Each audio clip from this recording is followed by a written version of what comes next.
Easy money earn करने के लिए इन्होंने इस प्रकार की सट्टे की एप्लीकेशंस को अपने डेस्कटॉप पर डाउनलोड करके सट्टे का काम शुरू किया है। क्योंकि ये काफ़ी टेक्निकल चीज़ें इसमें इन्वॉल्व हैं, इतने सारे बैंक अकाउंट्स, एटीएम कार्ड्स, ये सारा इन्वॉल्व है, मनी ट्रेल इन्वॉल्व है। तो इसको एसआईटी कॉन्स्टिट्यूट करके इसमें वृहद विवेचना करने के बाद ही पूरे इस नेक्सस का पता लगेगा। महादेव ऐप के जरिए सट्टा कारोबार फैलाने वाले की कहानी आपने सुनी होगी, लेकिन उसी तर्ज पर मध्य प्रदेश के ग्वालियर में श्रीराम बी की साइट बनाकर धड़ल्ले से सट्टा कारोबार चलाने वाले एक गिरोह का पुलिस ने खुलासा किया है। ग्वालियर क्राइम ब्रांच ने 16 ऐसे गिरोह के सदस्यों को पकड़ा है जो ऑनलाइन गेमिंग बेटिंग के जरिए एक तरीके से सट्टा खिलाने का काम कर रहा था।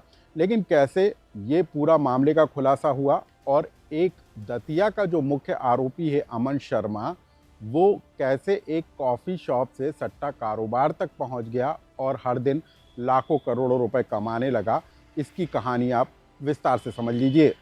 नमस्कार, मैं हूं अनुराग श्रीवास्तव और आप देख रहे हैं लोकमत हिंदी। मध्य प्रदेश के दतिया का रहने वाला अमन शर्मा, जो एक कॉफ़ी शॉप चलाता था, सट्टा कारोबार से जुड़ा और फिर उसने अपने दोस्तों की मदद से एक ऑनलाइन गेमिंग बैटिंग ऐप बनाया और इसके ज़रिए सट्टा कारोबार का जाल पूरे देश में फैलाने का काम शुरू कर दिया। और कैसे अमन शर्मा कुछ ही दिनों के अंदर लाखों करोड़ों रुपए कमाने लगा, इस कहानी को विस्तार से समझ लीजिए।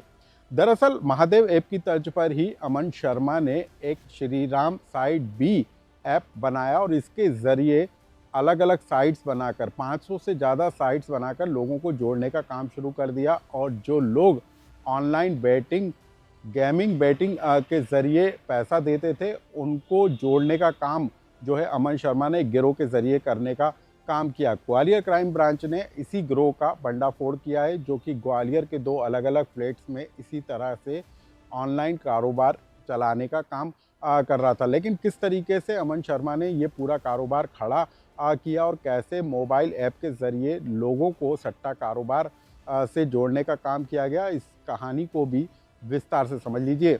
दरअसल जो भी ग्राहक ऑनलाइन सट्टा लगाने के लिए या बेटिंग करने के लिए जुड़ता था या रिक्वेस्ट भेजता था, उससे इन गिरोह के सदस्य ऑनलाइन व्हाट्सएप के ज़रिए एक अकाउंट नंबर देते थे और उसमें ग्राहक से पैसे डलवाए जाते थे। और जितने पैसे ग्राहक के द्वारा जमा होते थे, उस पैसे के बदले में कॉइन्स देने का काम किया जाता था। इन कॉइन्स के ज़रिए ही सट्टा कारोबार खिलाया जाता था और हार जीत होने पर इनको रुपए में बदल दिया जाता था। लेकिन हम आपको बता दें कि 90% मामलों में लोग हार का सामना करते थे और सीधा फ़ायदा इन सट्टा कारोबारों को होता था। हम आपको बता दें कि पुलिस ने इस गिरोह के पास से 45 बैंक अकाउंट्स पाए हैं, निकले हैं। और इन अकाउंट्स में आप यकीन मानिए 1 महीने के अंदर 6 करोड़ रुपए से ज़्यादा का लेन देन हुआ है। यानी कि हर महीने 20 लाख रुपए से ज़्यादा जो है इस सट्टा कारोबार के ज़रिए अमन शर्मा और गिरोह ने उगाने का काम किया है। पुलिस ने इस गिरोह के पास से mobile phone, iPhone, laptop, computer, note गिनने वाली मशीन, प्रिंटर के साथ ही कारतूस और बंदूक भी बरामद की है। हालांकि हम बता दें कि इसी गिरोह से जुड़े एक अन्य आरोपी की पुलिस तलाश कर रही है। लेकिन इस पूरे मामले को लेकर क्या कहना है ग्वालियर क्राइम ब्रांच का और कैसे ये पूरा गिरोह ऑपरेट करता था और कैसे लोगों से पैसे वसूल कर उनके लिए ऑनलाइन बेटिंग कराई जाती थी, गेम से किस तरीके से जोड़ा जाता था, ये इस पूरे मामले को लेकर क्या कहना है ग्वालियर क्राइम ब्रांच का, आप उसको भी सुन लीजिए। कुल 14 लोग अरेस्ट हुए हैं। इसमें सबसे प्रमुख आरोपी जो इस पूरे नेक्सस का मास्टरमाइंड है, अमन शर्मा, ये दतिया का रहने वाला है। ये विगत कई महीनों से इस क्षेत्र में फ्लैट किराए का इसके साथ लिया गया था और करीब 14 लोग इसके साथ में काम कर रहे थे। इनके द्वारा संगठित रूप से एक सट्टे की एप्लीकेशन के माध्यम से लोगों को इनवाइट किया जाता है सट्टा खेलने के लिए। लोग अपना पैसा इन्वेस्ट करते हैं।